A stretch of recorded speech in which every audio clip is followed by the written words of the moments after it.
I'm going to show you how to install drapery pins into a pleated drapery heading so that you can install it on your hardware. A drapery pin is a hook with a sharp end, and it is very sharp, and it goes into the back of the heading. To determine where to place it in your heading, you'll need to measure your hardware. And I'll use this decorative pole rod as an example.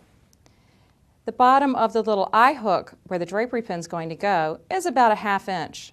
So I know I want the top of the drapery pin to be a 1/2 inch down from the top of the drapery.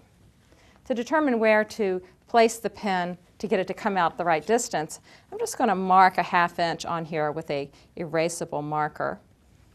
And then set the drapery pin in place, the top of the drapery pin, and then mark the bottom, and then measure that, and that's where I'll place all the pins. So that comes out at 1 3/4 inches. To put the pin in place, you're going to put it in the seam that was created when you made your pleat. Take the sharp end and stab it right into the stitch line. And then take your small ruler and pull it up. I don't need to use the pen to mark the rest of the pleats. I can just hold my ruler in place, put the sharp end in at 1 3/4 inches, and then pull the drapery pin in place. You'll also want to put a drapery pin on each end and set about a 1/2 inch. And again, it doesn't have to be exactly a 1/2 inch. I'm going to measure down 1 3/4 inches, stab it into the buckram that's into the heading, and then pull it up.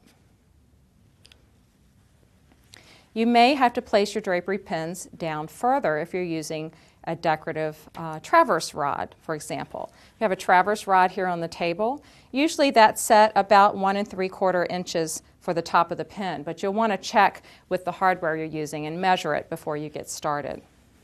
The drapery pin hooks over your rod, or it hooks into the eyelet or the carrier on your hardware. And that's how you use our drapery pins. Rowley drapery pins are made for professionals. They're very sharp and sturdy, and they'll last the lifetime of your drapery.